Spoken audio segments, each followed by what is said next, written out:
Une primitive d'une fonction est une nouvelle fonction qui, quand on la dérive, nous donne la fonction de départ. Pour vous montrer un petit exemple, quand vous avez une fonction f, en général, vous la dérivez et vous obtenez la fonction f'. Si la fonction f', vous la primitivez, ce qu'on va apprendre à faire, vous retombez sur votre fonction f de départ. Donc la dérivée, c'est un petit peu le contraire de la primitive. Donc, je vais vous montrer maintenant une méthode assez facile. Il y a plusieurs méthodes qui existent évidemment, mais je vais vous montrer une méthode assez facile pour primitiver des fonctions polynômes, c'est-à-dire des fonctions avec du x au carré, du x cube, etc. Donc, prenons un petit exemple.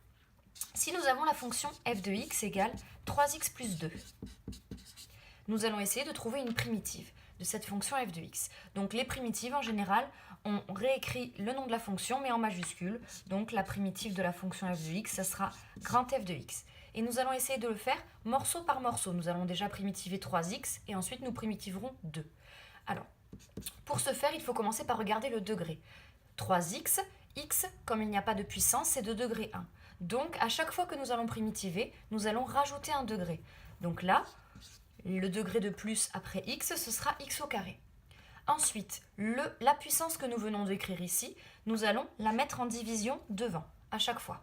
Donc si vous aviez du x puissance 4, le 4, vous allez le mettre en division en bas. Et en dernier, le 3 qui était une constante devant le x, on le rajoute au-dessus de la fraction. Nous venons de primitiver le morceau 3x. Ensuite, nous allons primitiver 2. Nous rajoutons les signes au fur et à mesure de chaque terme.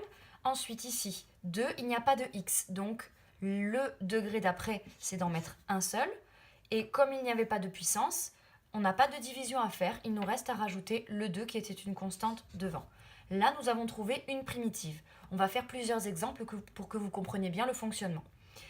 Si vous voulez toutes les primitives, il vous faut rajouter plus c, avec c, une constante qui appartient du coup à l'ensemble des réels.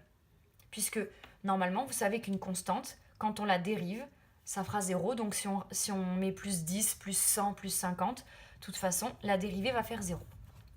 Un autre petit exemple. Donc cette fois-ci, on va rajouter un peu plus de degrés. Donc si vous avez g de x égale 5x au cube plus 3x au carré moins 2x moins 10. Donc là, nous avons une fonction de degré 3. Pour trouver sa primitive, pour trouver ces primitives, déjà, nous allons mettre g de x, grand G de x en majuscule. Donc, nous allons encore faire encore une fois morceau par morceau, celui-là, celui-là, celui-là et celui-là. Ici, nous avons x au cube, donc nous avons du degré 3. Pour primitiver, on a dit qu'on rajoutait un degré, donc ça va faire x puissance 4. Le 4 que nous venons de mettre en puissance, nous allons le mettre en division en bas au dénominateur. Et enfin, le 5 qui était une constante multipliée, on le rajoute au numérateur. Nous venons de primitiver 5x au cube. La primitive de 5x au cube, c'est 5 quarts de x puissance 4. Évidemment, à chaque fois que vous allez avoir des fractions, il faudra les simplifier au maximum. Je vous conseille d'abord d'écrire tout ça et enfin de passer en deuxième étape à simplifier les fractions, que vous pouvez faire de tête ou à la calculatrice si vous avez du mal à simplifier les fractions de tête. Donc ensuite, on rajoute le plus et on va s'attaquer à 3x au carré. X au carré, c'est de degré 2. Quand on primitive, on rajoute un degré. Donc, x puissance 3. Ensuite, le 3 qui était en puissance, on le met au dénominateur de la division. Et enfin, le 3 qui était une constante ici, multiplié, on le laisse en haut au numérateur. On s'attaque ensuite au moins 2x, on met le moins. X, un seul x comme ça, c'est de degré 1. Donc, pour rajouter un degré, on met x au carré. Ici, le 2, on le met en bas au dénominateur de la fraction. Et enfin, le 2, la constante multipliée, on la rajoute en haut. Moins 10, il nous reste à primitiver moins 10, donc on met le moins. 10, il n'y a pas de puissance de x, donc on en met une seule. Il n'y a pas de puissance devant, donc je ne divise pas, et je rajoute le 10.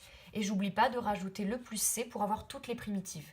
En général, comme vous le verrez dans un prochain tuto quand on va calculer des intégrales, on prendra c égale 0 pour ne pas nous embêter avec une constante. Donc, une fois que nous avons ça, il nous reste enfin à simplifier tout ça. Donc, pour simplifier tout ça, g de x, grand G de x égale, alors 5 quarts c'est une fraction irréductible, elle ne se simplifie pas. donc 5 quarts de x puissance 4. Ensuite, 3 sur 3, ça fait 1.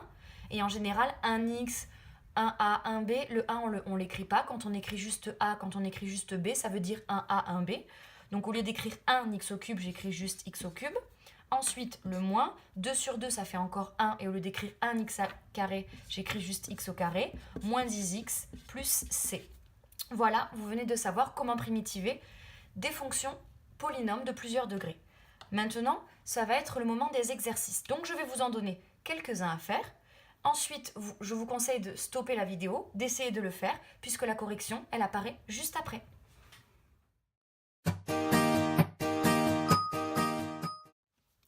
Essayez de trouver les primitives des fonctions suivantes. f de x égale 5x au carré moins 10.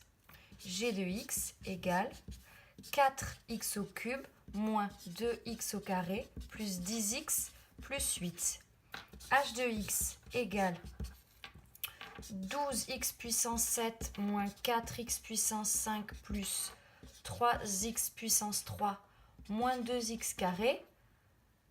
Et enfin, un petit peu plus compliqué, donc si vous voulez un petit peu d'aide, n'hésitez pas à regarder la correction ensuite.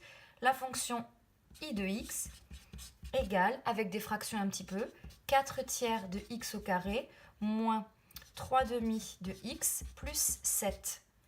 Allez-y, essayez de le faire et bien sûr, il y a la correction juste après. Voilà, c'est l'heure maintenant de la correction des 4 fonctions que je vous avais données à primitiver pour voir si vous avez bien compris le principe. Alors, grand f de x, les primitives de la fonction petit f sont x au carré, donc je rajoute un degré, x puissance 3, je divise par 3 et ensuite le 5, la constante, je la laisse en haut. Moins, il n'y a pas de x, donc le degré de plus c'est juste un seul x, il n'y a pas de puissance, donc pas de division, et enfin le 10 devant, je le rajoute. Plus c, avec c, un réel. Ça veut dire n'importe quelle constante, plus 10, plus 100, plus 1000. Pour grand g de x, primitif de petit g. Nous sommes à la fonction petit g. X au cube, 1 degré de plus nous donne x puissance 4. Le 4 qui était en puissance, je le mets au dénominateur. Et le 4 qui était devant en constante, je le rajoute au numérateur. Moins x au carré. Je récupère une puissance en plus, donc x au cube. Le 3 en puissance, je le mets au dénominateur. Et le 2, la constante multipliée devant, je la laisse devant. Plus x, c'est de degré 1, donc le degré de plus, c'est x au carré. Le 2 du carré, je le mets au dénominateur. Et le 10 qui était devant, je le laisse devant. Enfin, 8, il n'y avait pas de degré, donc j'en rajoute un, ça me donne un x. Il n'y a pas de puissance, donc pas de division. Et je rajoute la constante devant, le 8, plus c. Maintenant, celle-là, il va falloir la simplifier puisqu'il y a des choses qui se simplifient. Donc, grand g de x égale 4 sur 4, ça me donne 1. 1x puissance 4, donc juste x puissance 4. Moins 2 tiers, c'est une fraction irréductible, donc nous allons laisser 2 tiers de x au cube. Plus 10 sur 2, ce qui nous donne 5x au carré. Plus 8x, plus c. Et ça y est pour la fonction grand g. Ensuite, pour h de x, nous allons du coup primitiver h de x, ça va nous donner grand h de x. X puissance 7, nous rajoutons un degré, ce qui nous donne x puissance 8. Le 8 qui est en puissance, on le met au dénominateur. Et le 12 qui est devant. Moins x puissance 5 qu'il y avait ici, nous donne x puissance 6. Le 6 au dénominateur. Et le 4 qui était devant reste devant. Plus x puissance, il y avait du x puissance 3, donc ça devient x puissance 4. Le 4 au dénominateur. Et le 3 reste devant. Moins x au carré, ça nous donne du x au cube. Le 3 passe au dénominateur en plus. Et la constante 2 reste devant. Et on rajoute plus c. Là aussi, nous allons simplifier un petit peu les fractions. Alors, 12 huitièmes, ça nous donne 6 quarts. Ça nous donne 3 demi. Donc, 3 demi de x puissance 8. Moins 4 sixièmes, ça nous donne 2 tiers de x puissance 6. Plus 3 quarts qui est une fraction irréductible de x puissance 4, moins 2 tiers qui est une fraction irréductible de x puissance 3, plus c. Et nous venons de primitiver grand h de x. Il nous reste enfin à primitiver i de x. Donc là, c'est un petit peu plus compliqué parce qu'il y a des fractions, mais vous allez voir que ça fonctionne pareil. Et surtout après, avec la calculatrice, vous pouvez simplifier les fractions. Donc, grand I de x égale, alors x au carré, ça nous donne x puissance 3. Ensuite, on divise par 3. Et la constante, c'est 4 tiers. Donc oui, ça va vous donner 4 tiers sur 3. Mais ne vous inquiétez pas, si vous n'arrivez pas à faire une division d'une division, votre calculatrice, elle le fait très bien. Moins. Ensuite, x, ça nous donne x au carré. Donc on divise par 2. Et le 3/2, on le laisse devant. Plus, ici il n'y a pas de x, donc on rajoute un x. Et le 7 passe devant, plus une constante. Donc là, on va un petit peu simplifier. Dans votre calculatrice, attention, si vous avez des grandes divisions ou des petites divisions, ce sera la grande division pour le diviser par 2 et diviser par 3. Donc, grand I de x, soit de tête, soit à la calculatrice, ça donne 4 tiers fois 1 tiers. Donc, ça nous donne 4 neuvièmes de x puissance 3, moins 3/2 fois 1/2, donc 3 quarts de x au carré, plus 7x plus c.